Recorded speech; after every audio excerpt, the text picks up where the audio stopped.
할렐루야. 예배 오신 여러분들을 환영합니다. 이 시간에 우리 찬양하면서 주님 앞에 나아갈 텐데요. 하나님, 주님만이 나의 주님이 되시며 나의 반석이 되시고 구원이 되십니다. 나는 주님으로 인하여서 요동치 않고 나는 주님으로 인하여서 흔들리지 않습니다 라는 그런 고백을 드리면서 이 시간 주일 예배를 주 예배 드리도록 하겠습니다.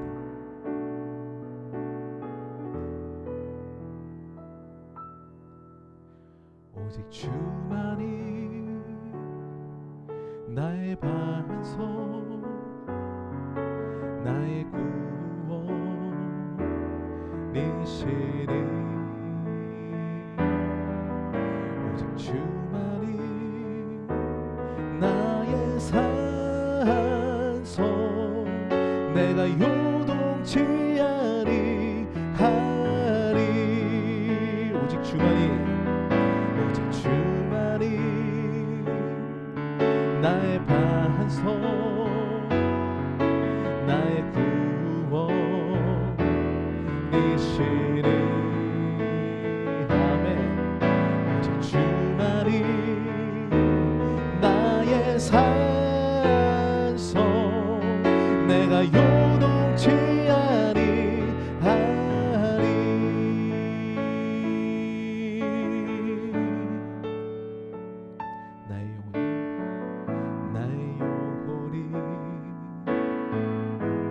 잠잠히 하나님만 바라며 나의 구원이 그에게서 나하는도다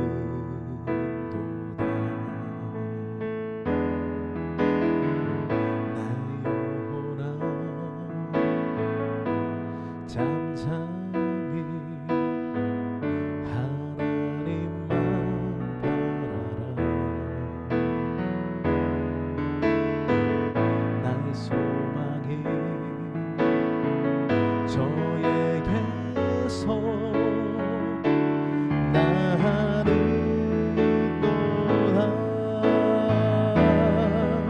오직 주만이 나의 반석 나의 구원이시니 오직 주만이 나의 산소 내가 요동치 아니하리 나의 영혼이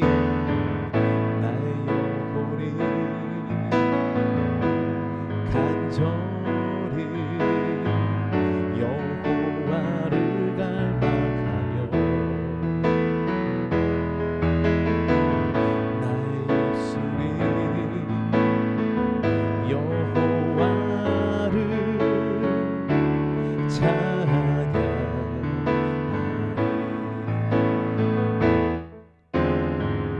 나의 영혼이 즐거이 여호와를 따르리니 나의 평생에 여호와를 송축하리 오직 주만이 나의 반석 나의 구원이시니 오직 주만이 나의 산소 내가 요동치 아니하리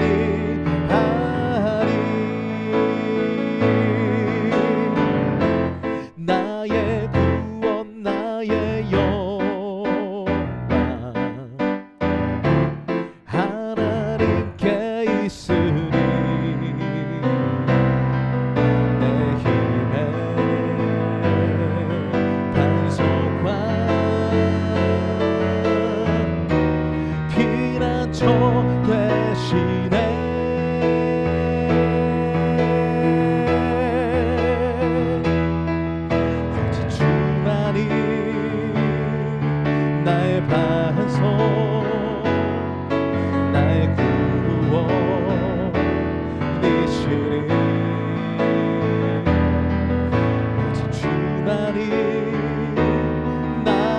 산소 내가 요동치 아니하리 오직 주만이 나의 반석 나의 구원이시니 오직 주만이 나의 산소 내가 요동치 아니하리 내가 요동치 아니하리 내가 요동치 아니하리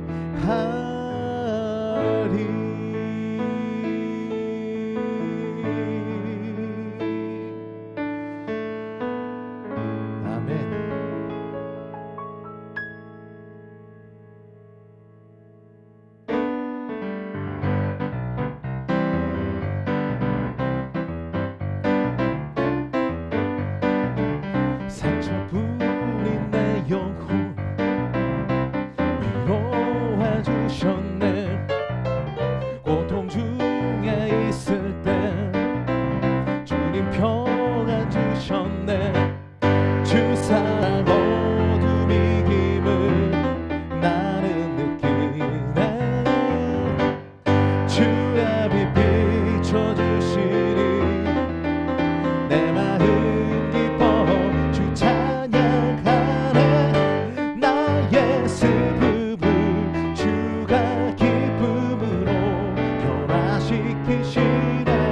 잠잠할 수 없네 기뻐 춤추며 찬양해 나의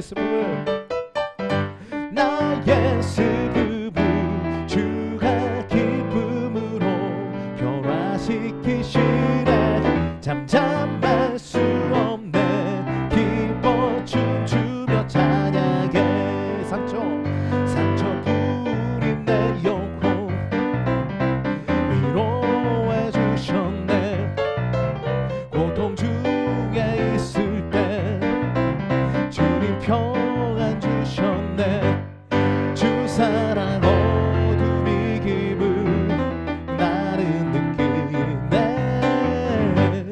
주의 빛 비춰주시니 내 마음 기뻐 주 찬양하네 나의 슬픔을 주가 기쁨으로 변화시키시네 잠잠할 수 없네 기뻐 춤추며 찬양해 나의 슬픔을 주가 기쁨으로 변화시키시네 잠잠할 수 없네 기뻐 춤추며 찬양해 때론 주님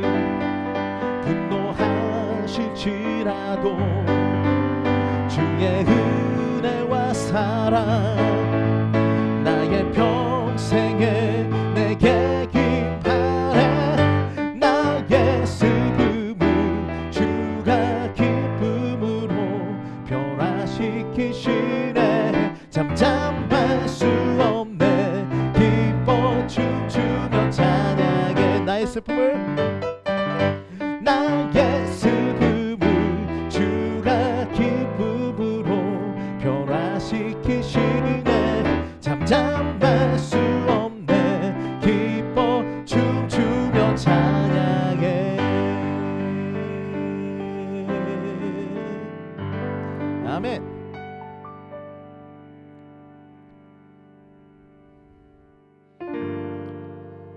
내가 춤을 출 때 다 비웃겠지만 그들도 주 알게 되면 함께 기뻐 춤을 추게 되리 내가 춤을 출 때 다 비웃겠지만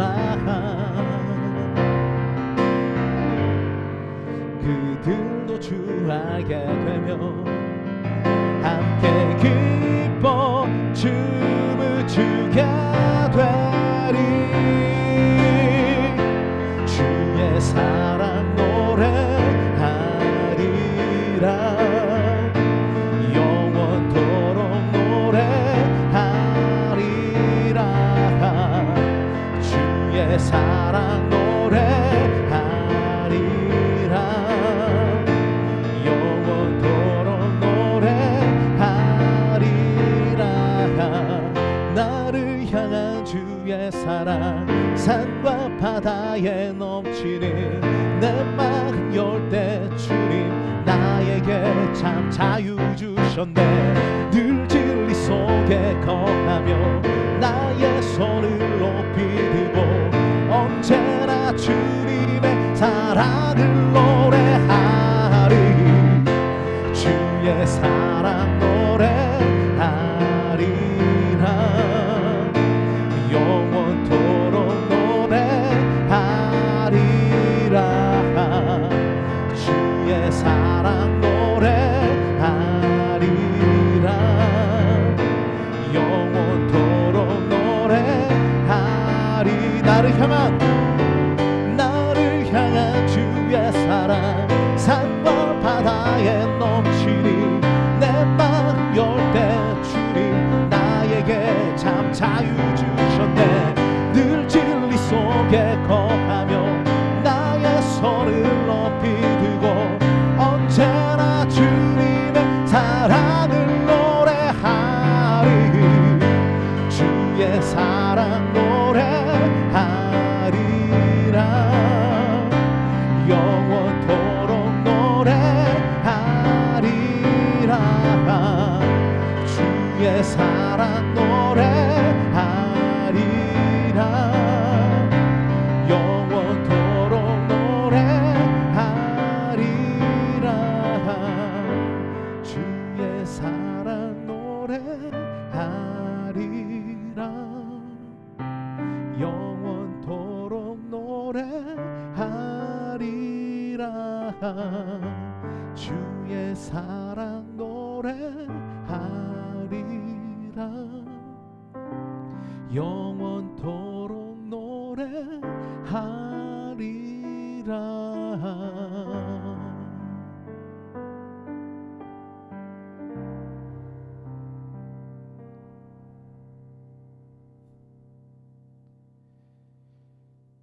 멈출 수 없네. 멈추지 않으리.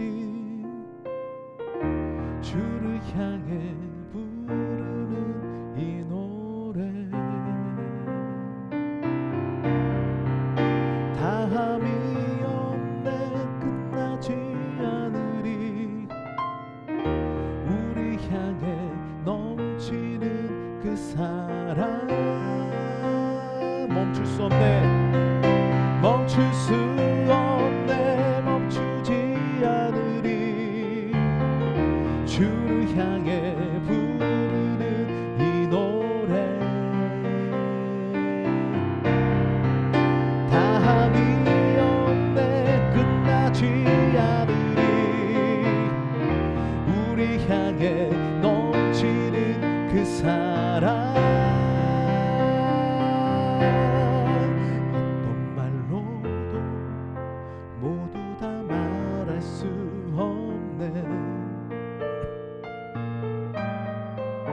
내게 차고 넘치게 채워주시는 은혜. 무슨 노래로 이것을 모두 말할까. 멈추지 않으시는 나를 향하신 사랑. 어떤 말로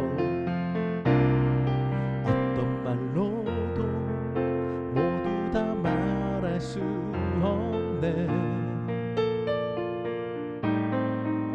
내게 차고 넘치게 채워주시는 은혜. 무슨 노래로 이것을 모두 말할까. 멈추지 않으시는 나를 향하신 사랑 멈출 수 없네 멈추지 않으리 주를 향해 부르는 이 노래 다함이 없네 끝나지 않으리 우리 향해 넘치는 그 사랑 어떤 말로도 모두 다 말할 수 없네 내게 차고 넘치게 채워주시는 은혜 무슨 노래로 이것을 모두 말아가 멈추지 않으시는 나를 향하신 사랑 어떤 말로도 모두 다 말할 수 없네 내게 차고 넘치게 채워주시는 은혜 무슨 노래로 이것을 모두 말할까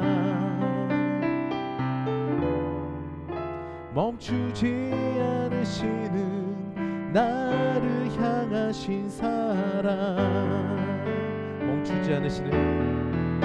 멈추지 않으시는 나를 향하신 사랑 멈추지 않으시는 나를 향하신 사랑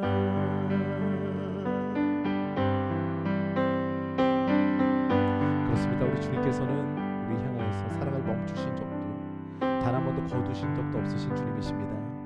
이 시간에 우리 그 주님 앞에 예배하기 위해서 우리 마음을 활짝 열고 주님의 말씀을 듣기를 원합니다.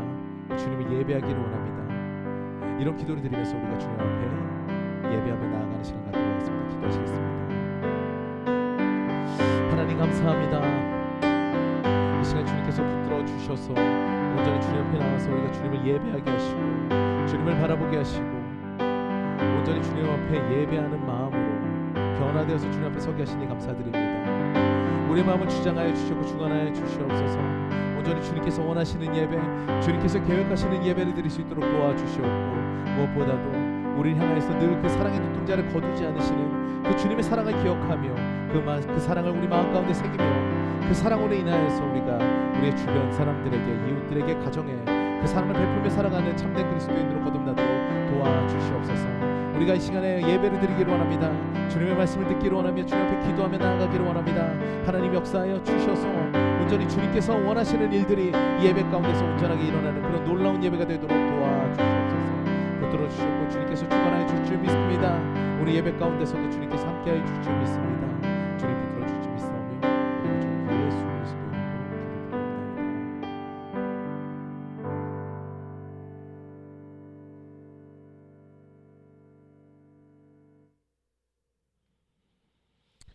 이 시간 우리 사도신경으로 신앙 고백하심으로 온전히 주님 앞에 정직하게 나아가는 시간 갖도록 하겠습니다. 나는 전능하신 아버지 하나님 천지의 창조주를 믿습니다. 나는 그의 유일하신 아들 우리 주 예수 그리스도를 믿습니다. 그는 성령으로 잉태되어 동정녀 마리아에게서 나시고 본디오 빌라도에게 고난을 받아 십자가에 못 박혀 죽으시고 장사된 지 사흘 만에 죽은 자 가운데서 다시 살아나셨으며 하늘에 오르시어 전능하신 아버지 하나님 우편에 앉아 계시다가 거기로부터 살아있는 자와 죽은 자를 심판하러 오십니다. 나는 성령을 믿으며 거룩한 공교회와 성도의 교제와 죄를 용서받는 것과 몸의 부활과 영생을 믿습니다. 아멘. 이 시간 찬송가 310장 주님 앞에 찬양드리며 나아가도록 하겠습니다.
보호하시는 주님 늘 보호해 주실 것을 나는 확실히 알아.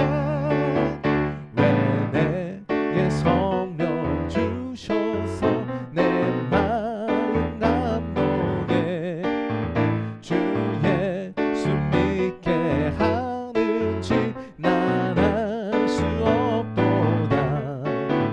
내가 믿고 또 의지함은 내 모든 형편 아시는 주님 늘 보호해 주실 것을 나는 확실히 알아. 주 언제 강림하실지 혹 밤에 혹 낮에 또 주님 만날 그곳도 난 알 수 없도다. 내가 믿고 또 의지함은 내 모든 형편 아시는 주님 늘 보호해 주실 것을 나는 확실히 알아.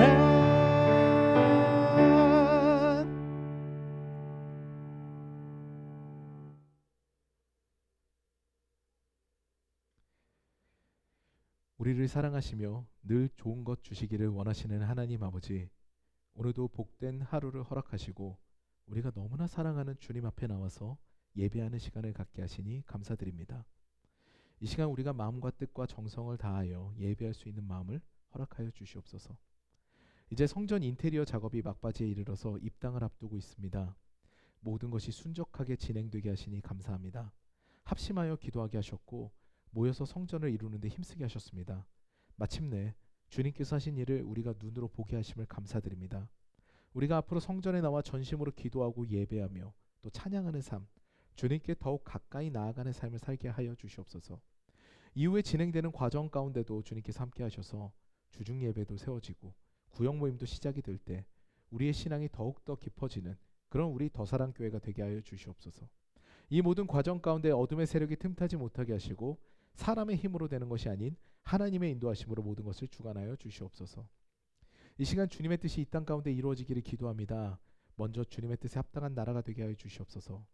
주님께서 이 땅에 오심을 기억하며 우리 또한 예수를 닮아 서로를 사랑하고 서로를 위로하는 사람, 그런 사람으로 성장하도록 도와주시옵소서. 이제 대선이 코앞에 다가왔습니다. 하나님을 두려워하는 사람, 하나님의 뜻대로 국정을 운영할 지도자가 선출되게 하시옵고 과정 가운데서 분열보다는 화합이 추구되는 그런 대선 정국이 되도록 하여 주시옵소서. 또한 양주, 포천 지역에 우리 더사랑교회를 세워주셨사오니 감사합니다. 머리 대신 예수 그리스도를 중심으로 각 지체 한 사람 한 사람이 주님의 몸된 교회를 잘 세워가도록 도와주시옵소서. 지난 주 중에는 교회 주소지를 바꾸었습니다. 또 전화와 팩스도 달았습니다.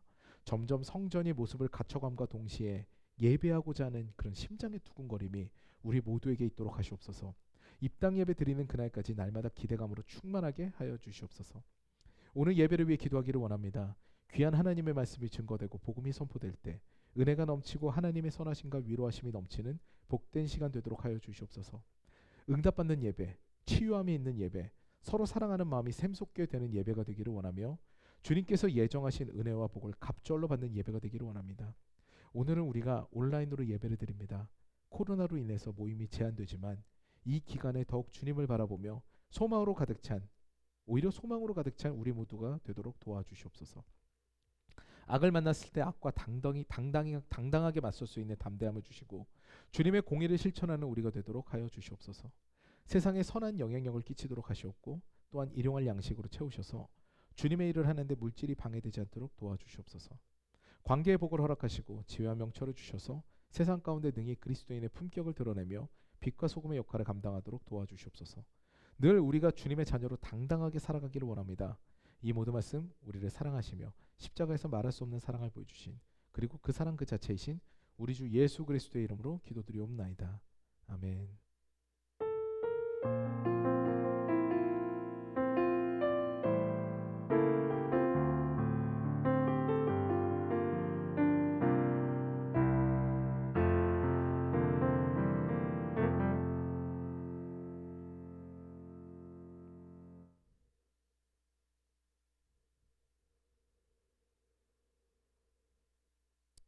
오늘 하나님의 말씀은 고린도전서 8장 6절부터 13절까지 말씀입니다.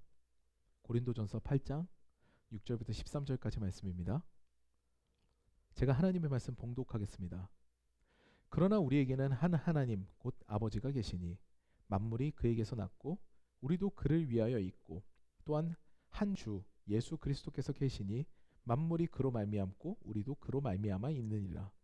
그러나 이 지식은 모든 사람에게 있는 것은 아니므로 어떤 이들은 지금까지 우상에 대한 습관이 있어 우상의 제물로 알고 먹는 고로 그들의 양심이 약하여지고 더러워지느니라.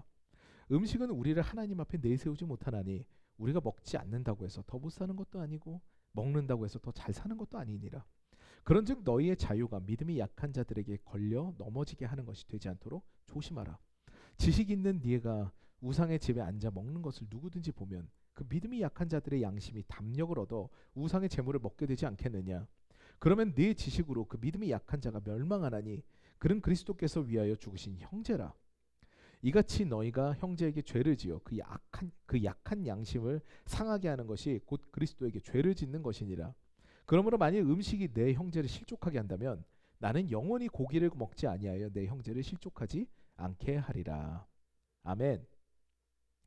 오늘 저는 이 말씀으로 나는 영원히 고기를 먹지 아니하여 라는 제목으로 은혜를 나누고자 합니다. 지금도 그리스나 그 이탈리아에는 많은 신전터에 레스토랑들이 있습니다. 왜 신전터에 레스토랑이 있을까요? 고기의 공급이 가장 원활한 곳이 신전이었기 때문입니다. 고대의 신들은 고기를 좋아했나 봅니다. 그래서 늘 고기를 가져오라 그래서 그 고기가 넘쳐나는 곳이 신전터였던 것이죠. 그에 반해 여호와 하나님께서는요, 제사를 받으시는 이유가 있는데 그 이유가 고대의 신들하고는 달랐습니다. 뭔가 되게 부한 제물 그리고 부한 고기들 이런 것들을 가져오라고 주님 말씀하시지 않으셨죠. 하나님께서는 제사를 받으시는데 다시 말해서 먹는 고기와 또 곡물도 하나님께서는 제물로 받으셨죠. 그런데 그 제사 제물의 양이나 질 따위 이런 것들을 중요하게 생각하지 않으신 분이 우리 하나님이십니다.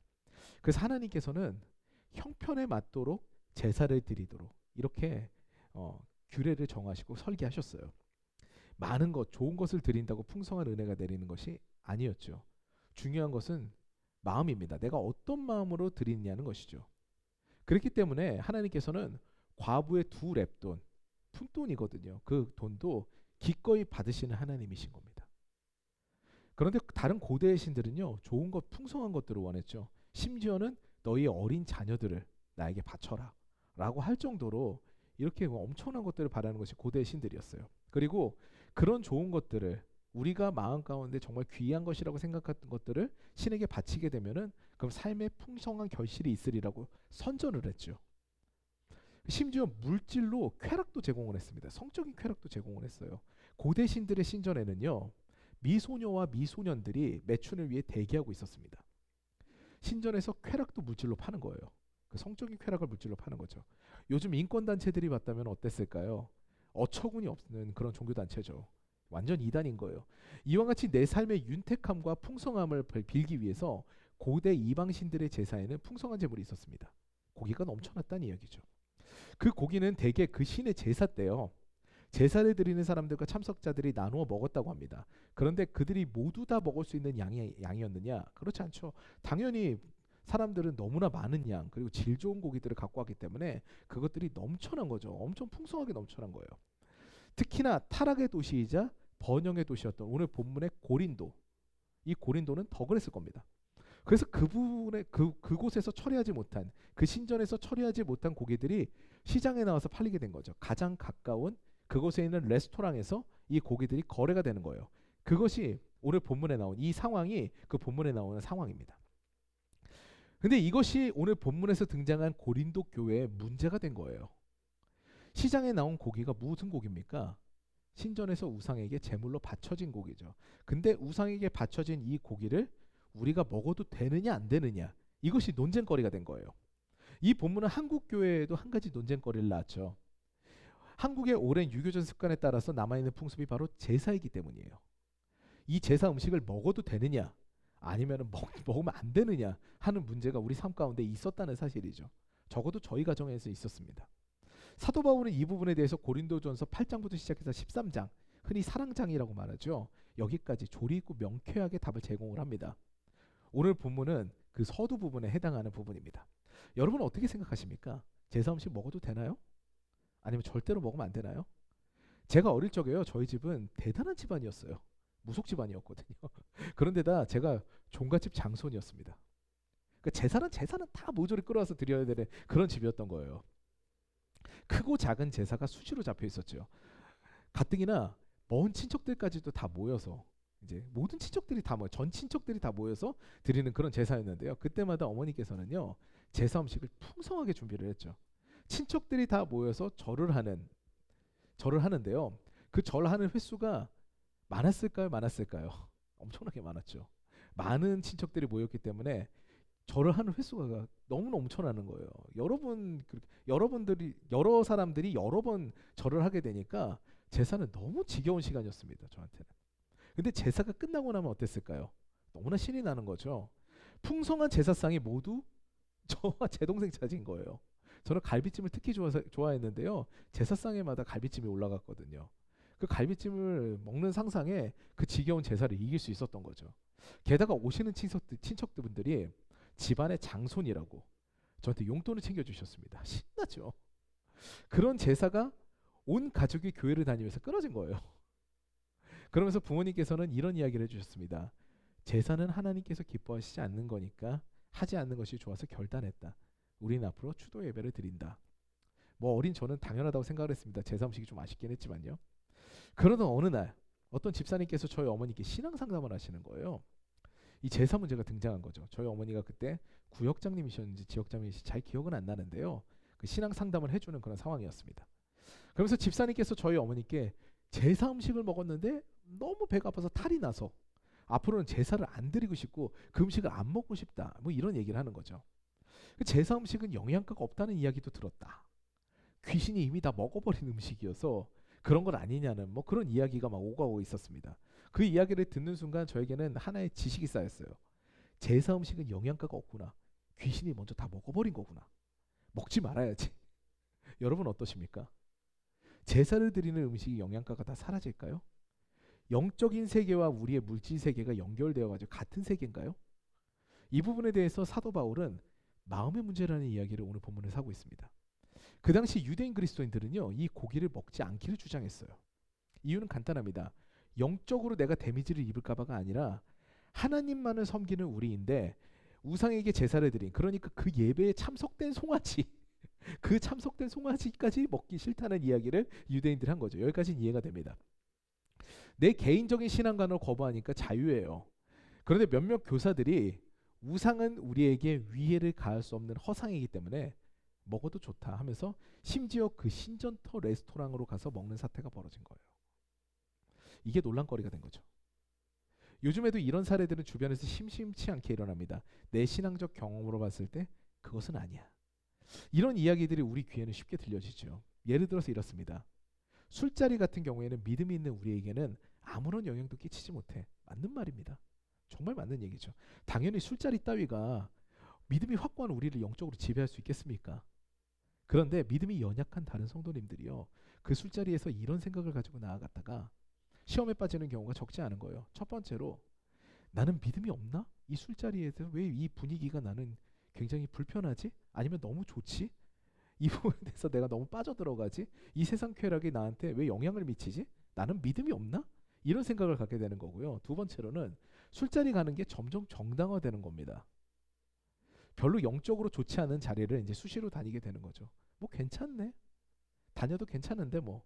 그리고 뭐 내가 뭐 믿음이 있다는 사람들이 그 자리에서 믿음만 지키면 된다 그랬는데 뭐 내가 그게 무슨 상관이겠어. 술 마시는 게 또 무슨 상관이겠어. 이러면서 수시로 다니는 거죠. 그런데 저는 여러분께 권면합니다. 믿음이 강한 성도님들도요. 그래서 그 자리가 나에게 별로 영향을 끼치지 않는 그 자리더라도요. 시험이 올 수 있는 자리는 피하시기를 권면합니다. 또 믿음이 이제 막 생긴 성도님들 같은 경우에 더욱 피하시기를 권면합니다. 안 좋은 것은요. 피할 수 있으면 피하는 게 지혜입니다. 나는 괜찮아 라는 생각이 제일 무서운 생각입니다. 나도 실족하고요. 다른 사람도 실족하게 할 확률이 높습니다. 사도 바울이 고린도 교회에 지적하는 부분이 바로 이런 부분입니다. 너희들이 여기 중요합니다. 영적으로 지식만 늘어났다. 그런데 그 지식은 하나님을 아는 지식이 늘어나야 되는데 영 쓸데없는 것만 늘어났다. 그걸로 다른 사람 가르치고 위압감을 가지고 압제하려는 그런 지식들만 늘어났다라고 하는 거죠. 저는 오늘 본문을 보면서 여러분과 함께 고린도 교회 고기 사건 가운데서 하나님께서 어떤 메시지를 주시는지 한편 살펴보고자 합니다. 첫 번째로 참된 지식을 알아야 됩니다. 여러분 나침반 다 아시죠? 나침반이 뭐 하는 데 쓰는 도구입니까? 네, 맞습니다. 방향을 측정하죠. 북쪽이 어디인지를 가리키는 게 나침반 아닙니까? 그런데 나침반은요, 자석이 한 번 가까이 되지면요 무용지물의 도구로 전락해 버립니다. 민감합니다. 바로 고장이 나버리죠. 오히려 방향을 잃게 만드는 도구가 돼버립니다. 그게 왜 위험에 빠지기 십상이에요. 자석에 닿는 나침반에 자석이 가게 되면 그 방향으로 탁 가버리거든요. 근데 우리 마음의 양심이 바로 이 나침반과 같습니다. 다른 이들의 영향을 참 많이 받는 것이 우리 양심이에요. 자석이 다가오면 착 하면서 그쪽으로 돌아버리는 것과 같이 우리 마음도 그 이야기에 대해서 영적인 권위에 대해서 누가 이렇게 얘기를 해서 그것이 잘못된 것이든 잘된 것이든 여기에 대해서 얘기를 탁 하면 거기서 탁 돌아섭니다. 아, 그게 맞네요. 그게 우리 마음이죠. 올바른 방향으로 돌아서면 너무 다행인데요. 잘못된 방향으로 돌아서면 시험에 드는 거죠. 오늘 본문이 기록된 고린도전서 8장은 서두에 이렇게 시작합니다. 1절부터 3절까지 제가 읽겠는데요. 우상의 재물에 대하여는 우리가 다 지식이 있는 줄 아나 지식은 교만하게 하며 사랑은 덕을 세우나니 만일 누구든지 무엇을 아는 줄로 생각하면 아직도 마땅히 알 것을 알지 못하는 것이요 또 누구든지 하나님을 사랑하면 그 사람은 하나님도 알아주시느니라. 이 말씀 중에서요, 우상의 재물에 대하여 너희들이 가지고 있는 지식이 있는데 너희들 그거 아냐? 그 지식은 너희들을 교만하게 만든다. 놀랍습니다. 이게 사도 바울의 지적이거든요.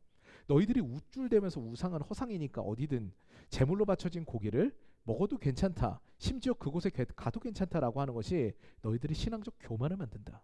라는 이야기를 하는 거죠. 그런 지식은 오히려 참된 진리를 가린다고 이야기를 합니다. 바울은 2절에서 신랄하게 비판하죠.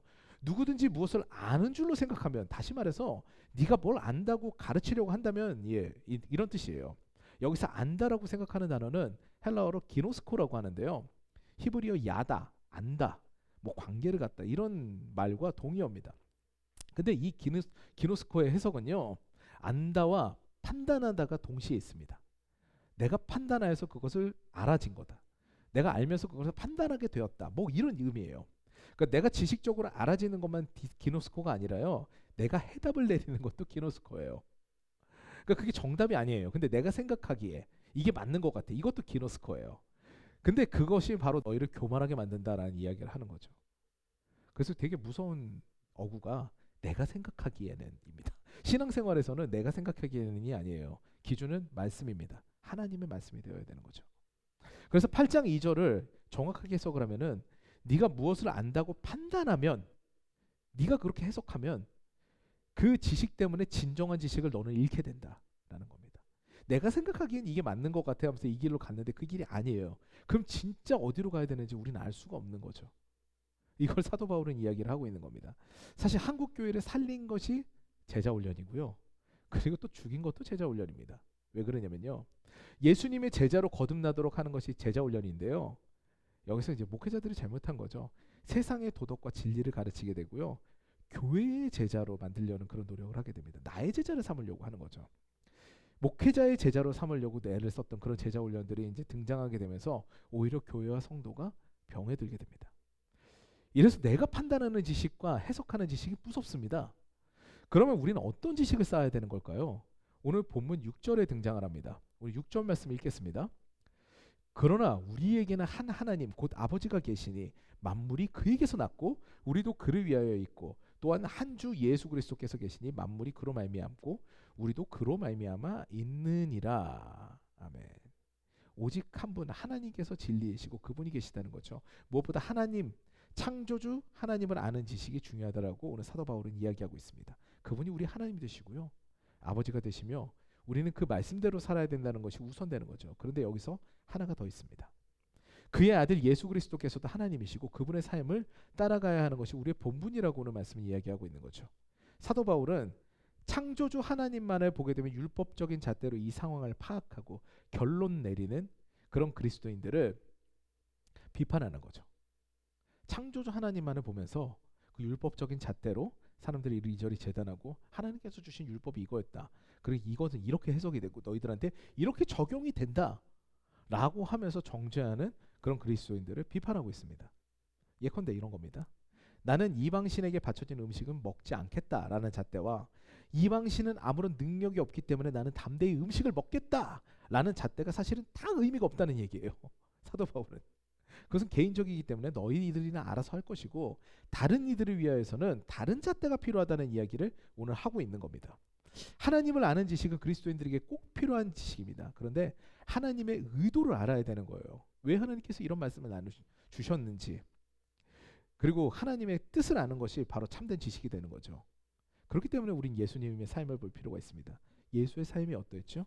다른 이들을 위한 삶이에요. 절대자이자 전능자이시지만 하나님이시면서 만물의 창조주신데 그 존재가 이 땅에 오셔서 인간의 옷을 입고 십자가에 달려 죽으시기까지 했습니다. 그러면서 무엇을 남기셨어요? 바로 하나님의 사랑을 보이실 거 아닙니까? 위에 두 잣대가 왜 의미가 없습니까? 다른 이들을 가르치고 본이 되려면 그리스도의 사랑이 대전제로 깔려 있어야 됩니다. 내가 너를 사랑하기 때문에 나는 너에게 이렇게 권면한다라는 전제가 여기 없었던 거예요. 사랑과 배려가 없었던 거예요. 오히려 믿는 사람들한테 혼란만 가중시키는 그런 명제가 되어버렸다는 겁니다. 이것이 신앙인들에게 상당히 중요한 부분입니다. 특히 먼저 된 그리스도인들에게는 정말 중요한 부분이죠. 다른 이들에게 본이 되고 가르치려고 한다면 먼저 하나님을 아는 지식, 그리스도를 아는 지식이 필요합니다. 그것이 무엇입니까? 사랑입니다. 그분의 삶을 알고 행하는 것이 우선이라는 이야기를 하는 거죠. 여러분 사랑을 실천하고 계십니까? 다른 사람들 살리고 있으세요? 아니면 압제하십니까? 파괴하십니까? 본인 스스로 한번 점검하고 질문해 보셨으면 좋겠습니다. 이것이 바로 진정한 예수 그리스도의 제자냐 아니냐에 대한 문제이기 때문이에요. 굉장히 중요한 문제예요. 저는 저와 여러분이 모두 진정한 예수 그리스도의 제자가 되기를 원합니다. 이제 두 번째입니다. 같은 기준으로 생각하지 말아야 됩니다. 같은 기준으로 생각하지 말아야 합니다. 7절 말씀 보겠습니다. 그러나 이 지식은 모든 사람에게 있는 것은 아니므로 어떤 이들은 지금까지 우상에 대한 습관이 있어 우상의 제물로 알고 먹는 거로 그들의 양심이 약하여지고 더러워지느니라. 보통 신앙생활의 연조가 깊게 되면은요 가르치는 입장에 서게 되는 경우가 많습니다. 그때 가르침은요 내 신앙적 경험에 의지하는 경우가 많아요. 내가 신앙생활하면서 이런 것들을 경험해 보니까 이렇게 결과가 나오더라라는 것들을 굉장히 주관적인 입장에서 성경을 재해석하고 그리고 그것들을 가르치게 되는 경우가 많다는 얘기죠. 그런데 사도 바울은요 이 주관적 입장에서 벗어나라라고 이야기를 합니다. 왜냐하면요 나의 신앙의 수준은 다른 사람의 신앙의 수준과 같지 않기 때문입니다. 제가 아는 친구가 하나 있는데요 장난이 너무 심해요. 이 친구가 그래서 말장난도 잘하고 다른 애들 참 놀리는 친구예요. 어느 날 이 친구 장난에 발동에 걸려가지고 한 여자애에게 장난을 친 거죠. 그 여자애가 야, 이 일 정말 이렇게 생각되지 않니? 이런 얘기를 하는데 보통 그렇게 되면은 그렇게 생각해. 아니? 내 생각은 달라. 뭐 이렇게 해야 되잖아요. 그런데 장난에 발동이 걸려가지고 그래 이런 거죠. 건성으로 얘기한 거죠. 살짝 비꼬듯이 그래 그래 계속 얘기를 하니까 진지하게 이야기를 하던 이 여자애가 폭발한 겁니다. 감정이. 그래가지고 막 울어버린 거예요. 하면서 나는 진지하게 얘기하는데 너는 그게 뭐냐고 이제 이런 거죠. 그래서 이 친구는 이제 미안해진 거예요. 그래가지고 친하게 지내던 다른 여자애한테 야 내가 정말 실수한 것 같아. 내가 얘한테 얘가 진지하게 얘기를 하는데 내가 일부러 건성으로 얘기하더니 울어버리더라고. 그랬더니 이 여자애는 또 생각하는 거죠. 얘기하는 거죠. 막 황당해하면서 야 뭘 그런 거 가지고 걔가 화가 나는지 나는 이해가 안 된다. 이랬다는 거예요. 사람마다 어떻습니까? 다 다릅니다. 성향이 다르고요. 당연히 신앙생활도 신앙의 수준도 당연히 그 깊은 단계와 얕은 단계가 당연히 있는 거죠. 이 친구는 그 상황을 보면서 사람을 가려서 장난을 해야겠다는 생각을 했다고 합니다. 신앙생활도 이와 마찬가지죠. 신앙적 수준은 앞서 말씀드린 대로 사람마다 다릅니다. 근데 내가 지식이 있기 때문에 다른 사람들이 신앙생활을 바꾸려고 한다. 이건 교만입니다. 주님도 그렇게 하지 않으시거든요. 앞서 나침판에 대한 이야기를 말씀드렸습니다만 나침판과 같은 그럼 나침판과 같은 모양을 가지고 있는 그 사람의 양심과 나침판은 굉장히 비슷하다고 말씀드렸죠. 생각보다 잘 바뀌지 않습니다. 나침판의 모양과 굉장히 흡사한 그 사람의 양심은요. 생각보다 잘 바뀌지 않아요. 어떻게 자석만 오면 착 달라붙는다면서요. 실제로 자석 같은 그런 말이 왔었을 때 바뀌는 것처럼 보이는 것뿐이지 바뀌진 않아요.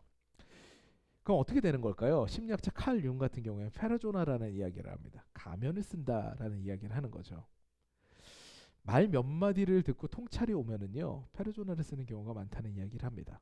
예를 들어서 밖에서와 그리고 교회에서 행동이 다른 사람들은요, 밖에 페르조나와 그리고 교회 페르조나가 있다는 거예요.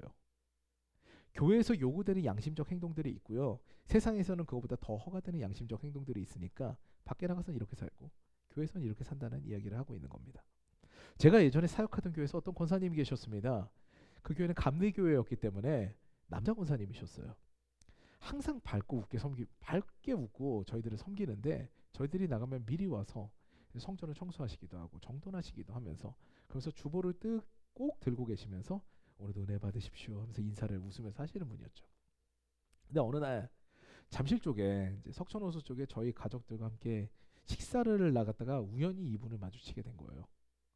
낯익은 얼굴이 시야에 들어오게 되니까 제가 얼른 목례를 했습니다. 안녕하세요 하면서 한 거죠. 근데 이분이 멀리서 저를 알아본 모양이에요.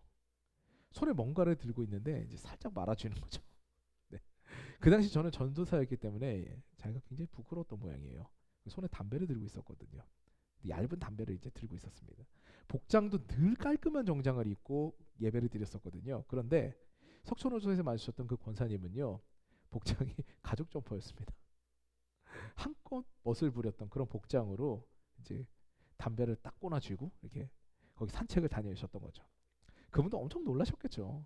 갑자기 담배를 꼬나쥐고 난 다음에 산책을 다녔는데 전도사랑 마주쳤으니까 그러니까 손을 말아쥐고 난 다음에 모른 척하고 지나갔겠죠. 그분이 지나가고 나니까 아내가 폭소를 터뜨립니다. 저분 어디서 본 거 기억이 나는데 이제 교회에서 본 기억이 이제 그때서 난 거죠. 이제 어이가 없었던 거죠. 네. 이것이 페르조나입니다. 교회에서 말씀을 듣고요. 깨달음이 왔다고 내 삶이 바뀌나요? 안 바뀝니다. 그 말 몇 마디로 바뀌진 않아요. 페르조나만 쓰게 되는 거죠. 그런 경우가 많습니다. 내가 입에 욕을 달고 사는데 교회 와서 몇 마디 설교를 듣고 내 욕이 끊어지나요? 내가 음란물에 심취되어 있는데 교회 다닌다고 끊어지나요? 내가 다른 사람들 비방하고 뒤에서 욕하는 것이 삶의 의미인데 교회 나온다고 갑자기 그것이 끊어지나요?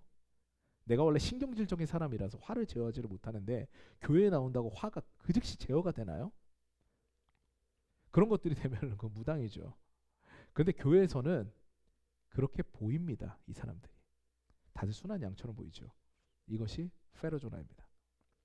이것을 어떻게 벗어버릴 수가 있을까요? 아까 말씀드린 대로 진정한 지식을 찾아서 변화를 받아야 됩니다. 교회를 다니는 게 중요한 게 아니라요. 그 교회에 계신 주님을 만나야 됩니다. 그냥 교회에만 내가 발을 딱 들여놓고 그 자리에 앉아있고 설교 말씀만 듣고 난 다음에 그러면 내가 요렇게 하면 되겠구나라고 페르조나를 딱 쓴다고 해서 내가 변화되는 게 아니라는 거예요.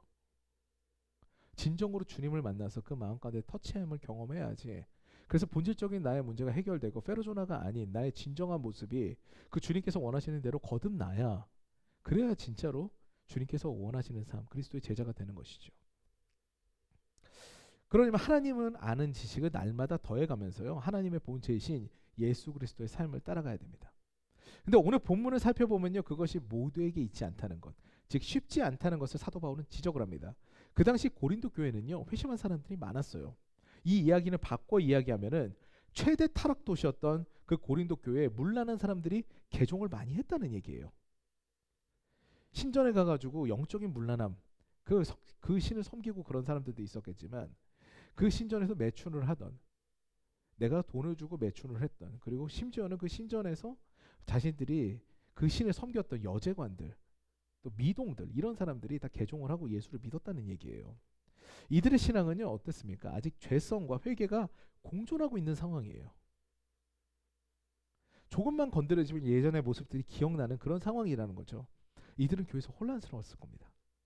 경건한 사람들 가운데서 나의 타락의 모습이 드러나는 것이 굉장히 두렵겠죠. 조금씩 페르조나를 쓰게 됩니다. 그 교회에서 사도 바울은 이야기합니다. 너희 믿는 사람들, 믿음이 강한 사람들이 그들을 품으라, 가르치려고 하지 말고 사랑하라 라고 하는 거죠. 예수께서 하신 것과 같이 그 모습 그대로를 사랑하는 교회가 되어라. 오늘 말씀이 바로 그 말씀입니다. 다시 말해서 교회는 그들을 품어야 된다고 이야기하는 거죠. 교회에 막말하는 사람들이 많다고요? 그게 진짜 교회입니다. 사실은 죄인들이 많다고요? 진짜 교회인 겁니다. 없으면 문제가 많은 거예요. 정체된 교회인 거죠. 고인물이죠. 늘 부족함이 많아야 되는 겁니다. 완전성을 추구하지만 불완전한 것이 교회입니다. 동성연애자도 노숙자도 미혼모도 불량 청소년도 교회에 올 수 있어야 되는 거죠. 그리고 그들을 품어주는 것이 교회여야 됩니다. 그런데 요즘 교회들은 어떻습니까? 변화가 되지 않고요. 늘 사고만 치는 성도들은 교회에서 밀어내려고 그럽니다. 어떻게 저런 사람들이 교회를 나올 수가 있을까 하는 거죠. 시끌시끌하게 만드는 성도들은 옆 교회를 갔으면 좋겠다. 뭐 이렇게 생각을 하기도 합니다. 그런데요, 우리는 쟤는 도대체 왜 저래? 왜 안 변해? 이런 마음이 아니라요. 모두 안 변한 우리들이, 저희도 포함, 저도 포함이죠. 예수로 모였습니다. 함께 예수를 닮아갑시다. 라는 아름다운 마음으로 사실 변해야 되는 겁니다. 여러분, 새 신자가 한 명 들어와도 교회 완전성은 깨집니다.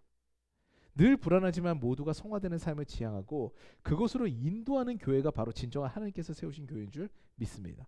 그런 교회를 만들어 가시는 저와 여러분 되시기를 주님의 이름으로 축원합니다. 이제 마지막입니다. 그래서 나는 영원히 고기를 먹지 아니하여. 너무 멋지지 않습니까? 이것이 바로 사도 바울의 고백입니다. 그런데 왜 사도 바울이 고기를 먹지 않는다고 선언했을까요? 저한테는 너무 비극적인 일인데요. 이것은 이 말씀 이면에 예수님의 사랑으로 고린도 교회 교인들을 바라봤기 때문입니다. 고린도 교회에서 개종한 새신자들은요, 앞서 말씀드린 대로 문란한 생활을 하던 사람들이 많습니다. 이들은 담대한 신앙인들이 우상 고기를 아무렇지도 않게 먹고 있을 때 많은 생각이 들 거예요. 그 우상 고기에 문제가 있는 것이 아니라 그때 삶이 떠오르겠죠. 자신이 이방 신에게 경배했었던 것들, 고기 파티에 미쳐 있었던 것들, 술로 지낸 밤, 게다가 미소년들과 매춘했던 것들, 이 등등의 그런 사건들이 다 기억이 날 거예요. 그 찔리는 양심을 안고 다른 이들이 괜찮다고 하니까 그 자리에서 페르소나를 쓰고 고기를 먹습니다. 마음은 편치 않아요. 근데 자신이 배려받는다는 생각을 전혀 갖지 못하는 거죠. 자신이 배려받지 못하고 있는 거예요. 교회도 이와 같습니다. 내가 경험하지 않았지만 간접적으로 아는 것은 확실히 아는 것이 아닙니다. 내가 경험하지 않고 간접적으로 아는 것은 확실히 아는 것이 아니라는 거죠. 술을 마시지 않는 목사가 술 마시는 자들을 늘 비판한다면요, 그 사람들은 지금 술 마시지 않더라도 실족할 겁니다. 싱글맘이 교회에 왔는데 혼전 성관계에 대해 비판을 한다면요, 그 사람은 교회 오기도 싫을 거예요. 아직 신앙에 무르익지 않았는데 시간의 헌신에 대해서 기적적으로 강조한다면요, 더 시간을 들이기 싫을 겁니다. 이것이 말로 사람이 변화되지 않는다는 것을 보여줍니다. 하나님의 말씀으로 변화된 삶을 소유한 한 사람이 그 사랑을 보일 때, 그 사람을 품을 때, 그때 그 사람을 변화시킨다는 거죠. 제가 어떤 교회에 그 수련회가 유명하다는 소식을 듣고 난 다음 그 집회를 갔습니다. 그 기도를 간 거죠. 그 목사님께서는 굉장히 강하게 설교하시기로 유명하신 분이었어요. 집회는 대개 저녁 7시에 시작하는데요. 그게 저녁 집회죠. 새벽 3시쯤에 끝납니다. 엄청나게 말씀을 오래 하세요. 그때까지 무릎 꿇고 집회에 참석해야 되는 그런 좀 다소 무시무시한 그런 집회였습니다. 근데 말씀 중에 이런 이야기 하는 거예요. 자신은 절대 주례를 서지 않는다고 하는 거죠. 그 이유인즉슨 이미 결혼하기 전에 얘랑 쟤랑 관계를 맺고 이미 총각과 처녀가 아닌 것들이, 그런 청년들이 와서 자신들을 축복해달라고 하는데 어떻게 축복해 줄 수가 있냐고 이런 얘기하는 겁니다. 그들은 회개하고 하나님 앞에 나와야지 축복의 대상이 아니다 라고 선언해 버리는 거예요. 꽤 유명한 교회고 스타 목사님이었는데요, 저는 그 이후로는 그 교회 그림자도 안 봤습니다. 그때 저 역시 제 모습을 돌아보니까요, 그 수련회에서는 죄책감만 잔뜩 안고 내려왔어요. 율법은 사람을 죄인임을 깨닫게 합니다. 그런데 죄의 해결은요, 예수 그리스도의 사랑으로 완성된 구속적 은혜만이 가능하게 합니다. 죄인이기 때문에 하나님 앞에 나오는 거예요. 우리가 온전한데 하나님 앞에 나갑니까? 우리가 죄인임을 깨달았기 때문에 하나님 앞에 나가는 겁니다. 하나님이 절실하게 필요하기 때문에 하나님 앞에 나가는 거죠. 그래도 하나님의 은혜를 경험하고 하나님께서 예정하신 복을 받는 존재로 회복되기 위해서, 내가 죄인이지만 그래도 회복되기 위해서 교회를 나오는 겁니다. 나는 이미 버린 몸이 되어서 하나님께도 구별되는 사람이 돼버렸다면요, 교회 나올 이유가 없는 거죠. 나는 이미 하나님으로부터 유기된 사람이면 왜 교회 나옵니까? 이미 나는 버린 몸이면 그렇지가 않습니다. 그렇기 때문에 나는 담대하지만 다른 이들을 넘어뜨리지 않게 하기 위해서 평생 고기를 안 먹겠다는 그런 사도 바울의 고백이 참 위대한 사랑의 고백인 거예요. 나는 이거 먹어도 되고 나는 이런 일 해도 되지만 그래도 연약한 너희들을 위해서 나는 그것을 하지 않겠다. 나는 너희들과 눈높이를 낮추겠다. 너희들의 마음에 맞는 그런 나는 신앙생활을 가지고 그 기조를 가지고 너희들과 함께 걸어가겠다라는 거죠. 우리는 오늘 온라인 예배를 드리게 됐습니다. 정직하게 말씀드리면은요, 저희 가정에 문제가 있었어요. 네, 둘째 딸아이가 탁구 선수인데요, 전지훈련을 갔다가 확진자와 접촉을 했습니다. 며칠 뒤에 바로 확진이 됐어요. 현재까지 격리가 되어 있습니다. 이에 예배 진행에 문제가 생길 수가 있어서 곧바로 성전 인테리어 작업도 멈췄고요. 온라인 예배로 전환을 했습니다. 일부 인원이지만 모여서 함께 예배할 수 있다는 그런 기쁨이 저한테 있었거든요. 근데 제한되게 되니까 마음이 너무 아픈 거죠. 게다가 우리 집에서 문제가 일어났다는 사실에 죄책감도 들었습니다. 근데 저희 둘째 딸을 보니까요, 너무 측은합니다. 이 아이는 그저 전지훈련을 다녔을 뿐이고요, 열심히 운동한 줄밖에 없어요. 이때 저는 이 아이를 지켜주고 싶다는 생각만 들었습니다. 우리 집에서 격리가 되어 있지만 둘째가 좋아하는 음식으로 식사를 맞추려고 노력했고요. 답답할까봐 최대한 눈치를 봤습니다.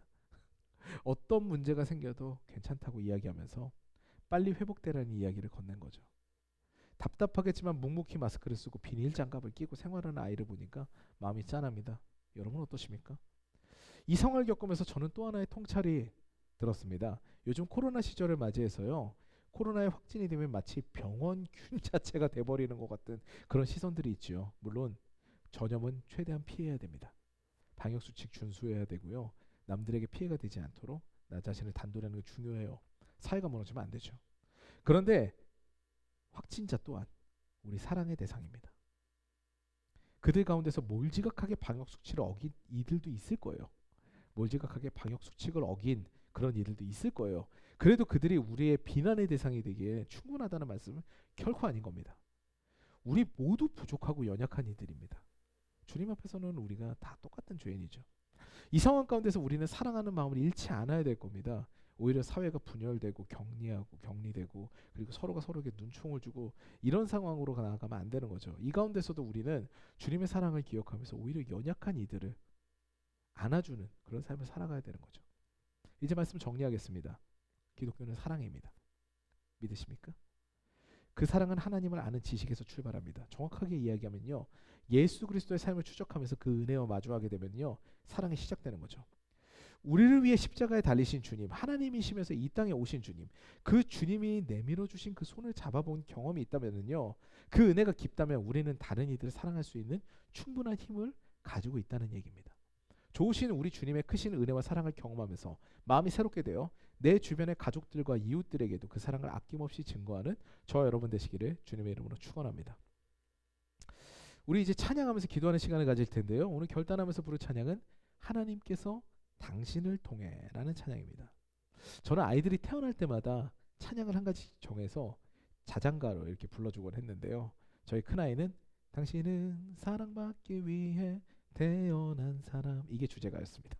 그리고 둘째 아이를 위한 찬양이 바로 오늘 부를 찬양입니다. 하나님께서 당신을 통해, 이 찬양이죠. 막내를 위해서는 너는 그리스도의 향기라, 이 찬양 불렀어요. 다들 막 축복하는 찬양을 불렀죠. 오늘 설교를 준비하면서 저는 하나님께서 당신을 통해, 이 찬양이 떠올랐습니다. 우리 오늘 주변의 모든 연약한 사람들을 위해서, 우리가 마음속에 그리고 있는 그 연약한 사람들, 하나님께서 연약한 당신을 통해서 메마른 땅에 샘물이 나게 하는 그런 기적을 이루실 거야. 너는 결코 연약하지 않아. 왜? 하나님이 계시거든. 이런 마음과 또 하나님께서 당신을 통해 메마른 땅에도 샘물 나게 하시고 가난한 영혼, 그리고 그런 연약한 영혼들, 목마른 영혼들을 당신을 통해서, 그 연약한 당신이지만 그 당신을 통해서 주 사랑을 알게 하실 거야 라는 그런 기대감과 마음을 담아서 이 시간에 찬양하며 나아가는 시간 갖도록 하겠습니다.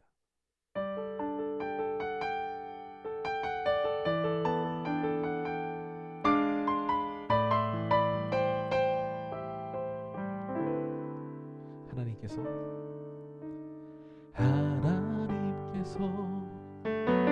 당신을 통해 메마른 땅에 샘물 나게 하시기를, 가난한 영혼, 목마른 영혼, 당신을 통해 주 사랑 알기 원하네. 하나님께서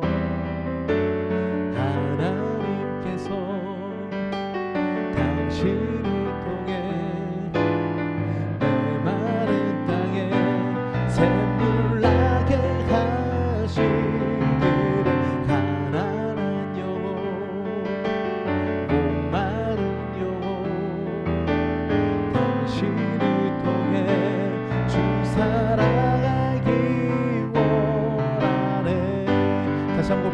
하나님께서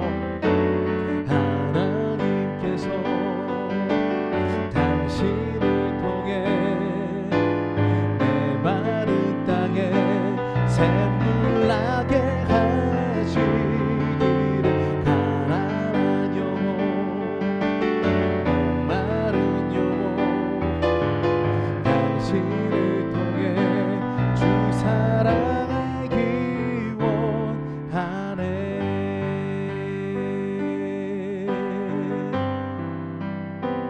이 시간 우리 기도하기를 원합니다. 오늘은 하나님을 더욱 알아가면서 다른 이들을 더욱더 사랑하는 마음으로 그들의 영혼과 삶을 살리는 우리가 되기를 원합니다. 파괴하고 다른 사람들을 힘들게 하는 것이 아니라 오히려 우리가 우리의 권면으로 그들을 살리기를 원합니다 라는 기도와 아울러 개인의 기도 제목을 두고 우리 모두 함께 주님의 이름 크게 세 번 부르고 기도하는 시간을 갖겠습니다.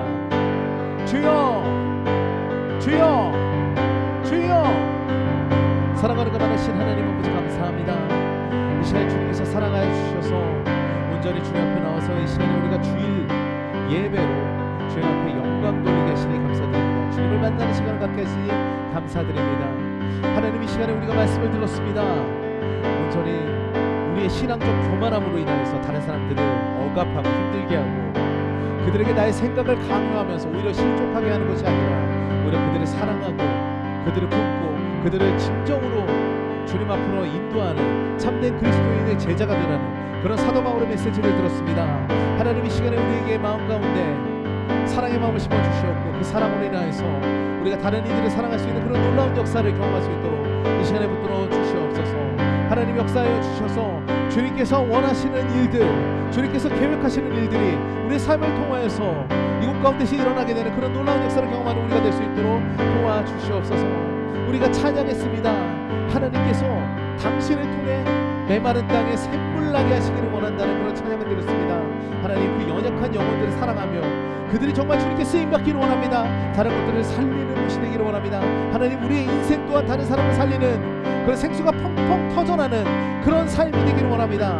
라는 그런 기도와 그런 마음가짐과 그런 결단의 마음을 가지고 주님 앞에 나아가는 우리가 될 수 있도록 도와주시옵소서. 우리의 삶을 통하여서 많은 이들이 살아나게 하여 주시옵소서. 역사하여 주시옵소서. 하나님 우리를 이곳 가운데 부르셨습니다. 더사랑교회 가운데 부르셨습니다. 주님 역사하여 주셔서 온전히 주님께서 원하시는 일들 주님께서 계획하신 일들이 이곳 가운데서 일어나기를 원합니다. 더욱더 사랑하는 일들이 이곳 가운데서 일어나기를 원합니다. 비판하고 정죄하고 그리고 규정짓고 잣대를 만드는 것이 아니라 온전히 주님께서 원하시는 사랑 그 사랑을 증거하고 사랑의 자체가 되는 그런 교회가 되기를 원합니다. 이곳 가운데 믿음이 넘쳐나기를 원합니다. 말씀 가운데 통찰이 넘쳐나기를 원합니다. 주님의 말씀 하나님의 사랑을 아는 것들의 특심인 우리 성도님들 될 수 있도록 도와주시옵소서. 주님 붙들어 주기 역사해 주시 믿습니다. 함께해 주시 믿사오며 우리 주 예수 그리스도의 이름으로 기도드립니다. 사랑하는 그 많으신 하나님 아버지 감사합니다. 하나님 이 시간에 우리가 또 주일에 나와서 주님 앞에 예배하며 찬양하며 또 기도합니다. 하나님 늘 우리의 기도를 들으시는 주님 이곳 가운데 오셔서 우리를 만나주신 주님 우리가 늘 그 주님의 사랑에 감사하며 그 은혜에 감사하며 살아가는 우리가 되도록 도와주시옵소서. 우리가 오늘 말씀을 통하여서 서로 사랑하라는 나는 너희들을 너무 사랑하기 때문에 내가 내 신앙적 교만함을 버리고 너희들을 위해서 고기를 먹지 아니하고 나는 너희들을 위해서 신앙의 보조를 맞추겠다라고 선포하는 그런 사도 바울의 메시지를 들었습니다. 하나님 우리 또한 우리가 신앙의 연조가 깊어지면 깊어질수록 우리가 신앙의 깊이가 더하면 더할수록 온전히 다른 이들을 사랑하며 눈높이를 낮추는 사람으로 거듭나도록 도와주시옵소서. 하나님 오늘도 개인적인 문제 또 가정의 문제 그리고 공동체의 문제를 가지고 주님 앞에 나오는 그런 영혼들이 있습니다. 하나님 물질이 부족한 이들에게는 정말 후히 주시고 꾸짖지 아니하시는 주님께 구하는 그 지혜를 허락하여 주시옵고 그 얻어지는 물질들로 인하여서 나의 욕심을 위해서 사용하는 것이 아니라 주님의 일을 위하여서 그리고 공동체 그리고 또 속한 공동체와 가정과 그리고 개인의 그런 행복함을 위하여서 그 물질이 사용되도록 도와주시옵소서. 또한 관계 가운데 문제가 있다면 그 관계의 회복을 가져다주는 열쇠를 주님께서 허락하여 주셔서 그 기회가 주어졌을 때 그 기회를 놓치지 않도록 도와주시옵소서. 지혜와 명철을 부어주시옵고 또 자녀의 문제 가운데 주님께서 함께 하셔서 자녀가 하나님의 자녀로 하나님을 알아가며 사랑이 날마다 넘쳐나며 사랑받고 사랑할 줄 아는 자녀로 성장할 수 있도록 도와주시옵소서. 세상의 잣대가 아닌 주님의 잣대를 우리 삶의 기준에 두기를 원합니다. 주님, 그런 지혜로움을 허락하여 주시옵고 또 명철함과 그런 또 위트와 유머와 그런 유머러스함과 그런 모든 재치 있는 그런 모든 것들을 주님께서 허락하심으로써 우리 모두가 사회에서 주님께서 원하시는 사랑받고 사랑하는 자들로 성장할 수 있도록 도와주시옵소서. 이외에도 부르짖지 못한 모든 기도 가운데 주님께서 함께해 주실 믿습니다. 특별하게 몸이 아픈 이들에게 주님께서 역사하셔서 이 시간에 바로 역사하셔서 치유하여 주시옵고, 그리고 특별하게 또 코로나로 인해서 고통받고 있는 모든 형제자매들이 있다면 그 형제자매들 가운데 주님께서 함께 하셔서 이 고통의 시간들, 격리된 시간들을 능히 이기게 하시고 그곳 가운데 소망을 보게 하시고 오히려 주님을 바라보는 시간들로 인해서 신앙의 깊이가 더해지는 그런 놀라운 역사를 경험하도록 도와주시옵소서. 주님께서 모든 걸 주관하여 주시고 역사해 주시 믿사오며 우리 구주 예수 그리스도 이름으로 기도드리옵나이다. 아멘. 이 시간 우리 나의 모습 나의 소유 1절 찬양하시면서 준비하신 예물을 하나님께 드리도록 하겠습니다.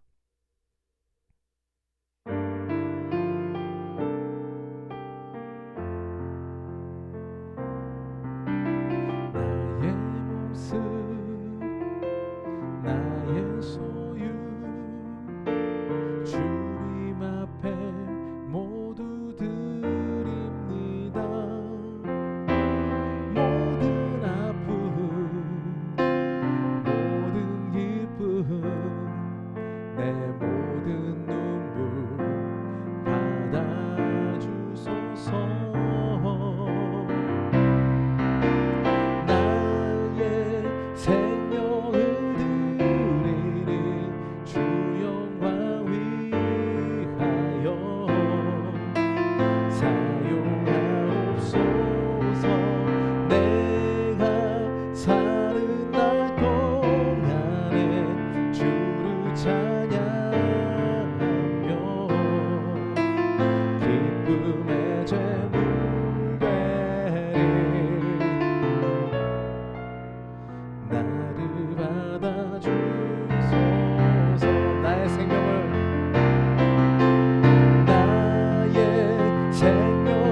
드리니 주 영광 위하여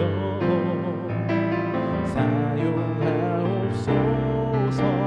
내가 사는 날 동안에 주를 찬양하며 기쁨의 제물 되리.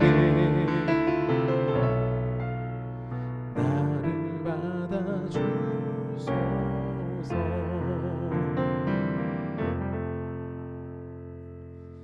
광고의 말씀 드리겠습니다. 먼저 우리 예배를 기뻐하시고 함께 하신 주님께 모든 감사와 영광을 올려드립니다. 코로나의 기세가 굉장히 무섭습니다. 정말 우리 곁을 가까이 왔더라고요. 지금 고통받는 지체들에게 좀 마음을 담아서 우리가 중보하면서 그들의 회복을 기원하는 그런 시간들을 순간순간 가졌으면 좋겠고요. 그리고 혹시라도 지금 코로나로 고통받고 있는 그런 주변에 가족들이 있다면은 그들에 대해서도 말씀해 주시면은 저도 함께 기도하고 그래서 이 시기를 소망과 함께 이겨내려고 합니다. 그리고 또한 방역 수칙을 잘 지키심으로 인하여서 더 이상 확산세가 여기서 누그러지도록 더 퍼지지 않도록 사회의 본이 되는 그리스도인의 역할을 잘 감당하시는 우리 더사랑 가족 여러분 되시기를 주님의 이름으로 부탁드립니다. 교회 인테리어가 마무리 작업 중입니다.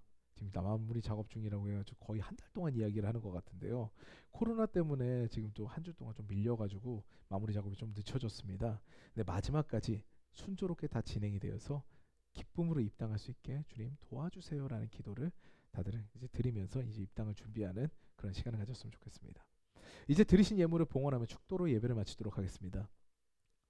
사랑하는 많으신 하나님 아버지 감사합니다. 하나님 이 시간에 사랑하여 주셔서 우리가 주님 앞에 나와서 이렇게 귀한 예배를 드리게 하시니 감사합니다. 주님을 말씀 가운데 만나고 그 말씀 가운데 은혜를 받게 하시니 감사합니다. 이 말씀 내 말씀 되게 하시고 이 말씀이 우리 삶의 기준이 되어서 정말 이웃을 사랑하고 그들을 배려하고 공감하는 그런 예수 그리스도의 사랑을 우리 심장에 새길 수 있도록 도와주시옵소서. 오늘 또 우리 빈손으로 오지 아니하고 주님 앞에 예물 드린 손길들이 있습니다. 11조로 주일 헌금으로 또 건축 헌금으로 성교 헌금으로 또 각종 예물들로 주님 앞에 드리오니 주님이 예물의 향기 흠양하여 주시옵고 주님께서 복을 내려주시되 30배, 60배, 100배로 열매 맺게 되는 그런 놀라운 역사를 경험하는 우리 성도님들 될 수 있도록 도와주시옵소서. 지금은 성부, 성자, 성령 삼위의 하나님의 사랑하심과 역사하심과 은혜가 넘치심이 이 자리에 모여서 온전히 주님을 사랑하고 또한 그 사랑으로 인하여서 주님께 받은 사랑으로 인하여서 다른 이들을 사랑하기로 결단한 모든 더사랑교회 교우 여러분 머리 위에 지금부터 영원토록 함께 하시기를 간절히 축원하옵나이다. 아멘.